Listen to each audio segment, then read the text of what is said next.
그래서 3장 14절에 16절 말씀.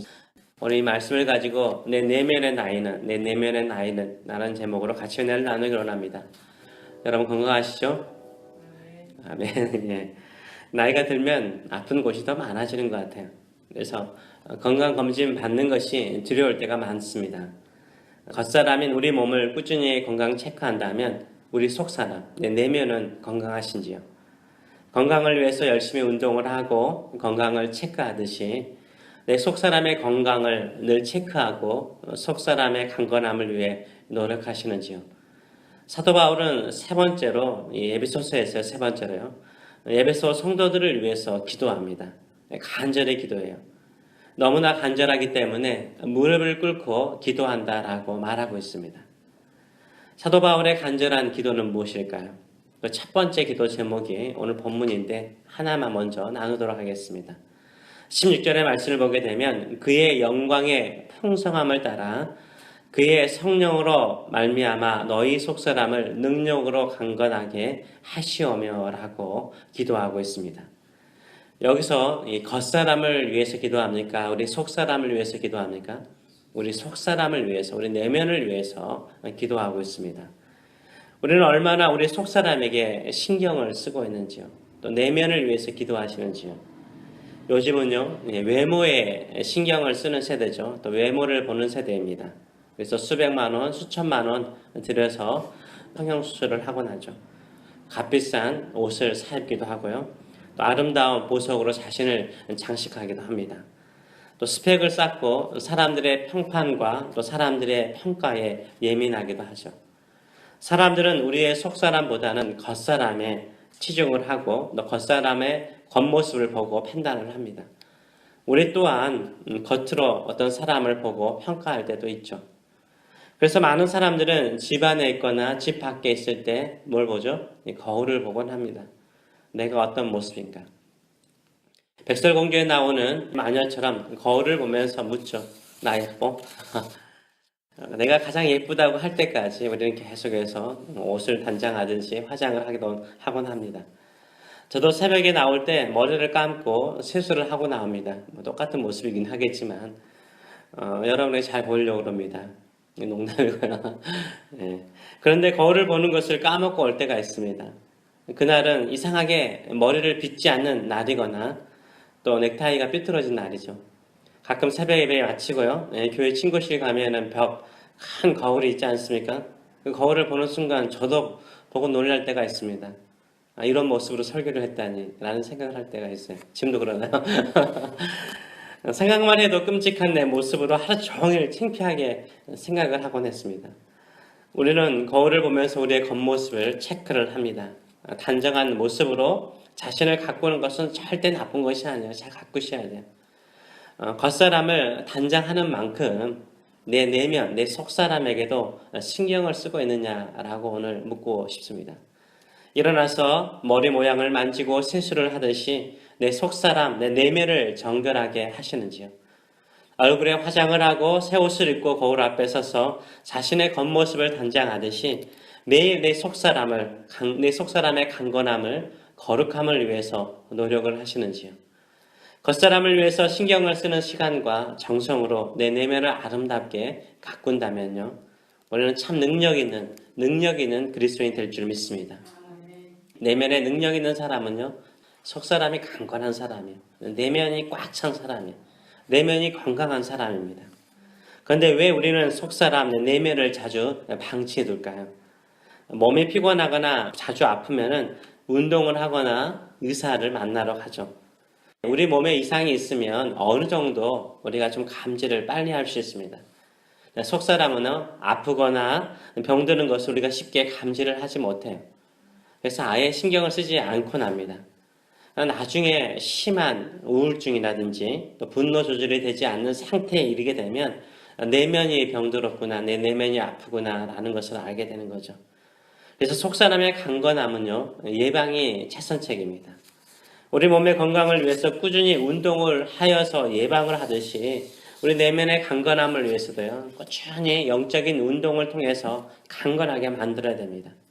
그 영적인 강건함의 운동이 뭐예요? 이 경건 생활이죠. 경건 생활이요. 주님과 만남의 시간들을 갖는 거죠. 말씀과 기도로서 기도의 삶을 살아가는 것입니다. 우리가 새벽에 나와서 기도하는 것은 우리 겉모습을 위해서 나온 것 아니잖아요. 그렇죠? 우리 겉을 예쁘게 하기 위해서 나오신 건 아니죠. 물론 우리가 내면이 성령에 충만하면 얼굴이 예뻐지죠. 우리 속사람의 강건함을 위해서 기도하는 거죠. 우리 속사람을 위해서 새벽에 나와서 경건하게 하는 거잖아요. 매일 거울을 보듯 매일 하나님의 말씀의 거울 앞에 서서 자신의 속사람을 보는 거죠. 혹시나 있는 죄된 성품이나 말과 행동을 회개하면서 내 속사람을 씻는 거죠. 이웃을 위해서, 교회를 위해서, 또 선교사님들을 위해서 기도하면서 내 속사람이 더 넓은 사람이 되도록 생각과 마음을 넓히는 시간을 갖는 거죠. 그래서 꾸준히 하나님의 말씀을 듣고 기도를 해야 되는 거예요. 별거 아닌 것처럼 느껴지는데요. 이것이 내 내면을 강건하게 만들어요. 튼튼하게 만듭니다. 능력 있는 사람으로 만들어주는 줄 믿습니다. 우리는 겉모습을 아무리 화장하고 치장해도요, 죄송하지만 분장해도요, 결국은 늙어가는 것을 우리가 막을 수 없어요. 이 세상에 그 어떤 사람도 그 늙어가는 것을 막을 수가 없습니다. 우리 속사람은요, 내면은요, 늘 새로워질 수 있어요. 늘 성장할 수 있고 늘 강건해질 수 있습니다. 사도 바울도 이와 같이 고린도후서 4장 16절에서는 말했어요. 겉사람은 후패하나, 겉사람은 늙어가죠. 겉사람은 후패하나 우리 속은 날로 새롭도다. 아멘. 우리 속사람은 날로 새로워지시는 저 여러분 되시길 축원합니다. 그렇다면 누가 우리 속사람을 강건하게 만드십니까? 성령으로 말미암아. 성령이죠, 성령. 성령님이 우리 속사람을요, 능력으로 강건하게 만드세요. 성령은요, 기도하는 사람에게 능력으로 임하세요. 아멘. 성령은 기도하는 사람에게 능력으로 강건하게 만들어주세요. 튼튼하게 만들어주세요. 초대교회의 성령님께서 누구에게 임하셨습니까? 기도하는 사람에게, 기도하는 무리 가운데 성령께서 강력하게 충만하게 임하셨습니다. 사도 바울도요, 선교여행을 할 때마다 가장 먼저 찾는 곳이 어디였어요? 기도처였어요. 기도처. 기도하는 장소를 가장 먼저 찾았어요. 사도 바울이 얼마나 기도 많이 하는 사람인지 알 수 있잖아요.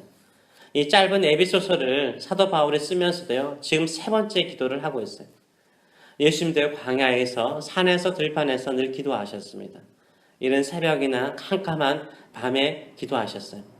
성령님은요, 기도하는 사람을요, 능력으로 강건하게 만드세요. 그렇다면 성령님께서 우리 속 사람을 강건하게 하면 어떤 사람으로 변화될까요? 여러 가지가 있겠지만 담대해져. 용감해지죠. 환경이나 상황을 두려워하지 않는 거죠. 세상을 이기는 믿음의 사람이 되는 거예요. 오순절 성령 강림의 역사가 일어나자 그들이 능력을 받습니다. 어떤 능력을 받죠? 담대해지는 능력을 받아요. 담대히 예수의 죽음과 부활을 전하죠. 담대히 예수의 이름으로요, 복음을 선포하고 예수의 이름으로 병든 자, 안진뱅이를 낫게 합니다. 예수님을 죽이는데 앞장을 섰던 대세상들을 두려워하지 않아요. 그들 앞에서 오히려 뭐라고 말합니까? 예수의 이름 외에는 천하의 구원을 받을 만한 다른 이름을 준 적이 없다라고 아주 용감하게 담대히 외칩니다. 어떻게 이렇게 담대해질 수 있습니까? 성령님께서 능력을 주셨기 때문인 거예요. 기도하면 성령님은요, 우리의 환경이나 상황을 변화시켜주는 건 아니에요. 어떻게? 우리를 변화시켜요. 우리의 내면을 강건하게 만들어요. 우리의 내면을 능력 있는 사람을 만들어요. 어떤 능력이요? 용감하고 담대한 사람을 만들어요. 다시 성령의 충만하여서 골리앗을 향해서 덤벼드는 것처럼 세상을 향해서 이길 수 있는 담대함을 우리에게 주시는 줄 믿습니다. 아멘. 그런 사람이 강건한 사람이에요. 내면이 약한 사람은 어떤 사람이에요? 내면이 약한 사람은 유약하잖아요. 내면이 유약하니까 두려움이 많아요. 겁이 많죠. 심리학에서 여러분 한 번쯤은 다들 들어보셨을 것입니다. 성인 아이라는 용어가 있습니다. 신체적으로나 나이로 보면은 성인이에요. 그러나 정신 연령이, 이 내면의 연령이 미숙한 어린아이 같은 사람을 우리는 성인 아이라고 부르곤 합니다. 신앙인 가운데, 믿음의 사람 가운데 영적인 성인 아이가 있을까요, 없을까요? 영적인 성인 아이들이 많죠. 신앙생활의 연륜으로 보면은 영적으로 성숙해야 될 사람들이죠. 그런데 어린아이와 같은 마음과 신앙의 자세를 가지고 있다면 영적인 성인 아이와 같은 사람입니다. 내면이 아직 성숙하지 못한 거죠. 어린아이와 어른의 차이가 있다면 여러 가지가 있겠죠. 보편적으로 그냥 아주 일반적으로 표현을 하자면 어른은 징징거리지 않죠. 자기 일에 책임을 지죠. 다른 사람을 배려하죠. 그리고 어린아이들은 충동에 따라 움직이지만 어른들은 그래도 이성을 따라서 합리적으로 생각에 따라서 움직이죠. 마찬가지죠. 성령으로 강건해진 사람, 이 어른스러운 사람은요, 상황이나 여건이 힘들다고 두려워서 도망가지 않죠.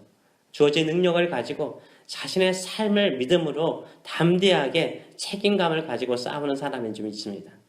또한 자신의 충동을 따라 사는 사람 아니에요. 자신의 욕망을 따르지 않고 하나님의 말씀을 따라서 행동하는 사람이죠.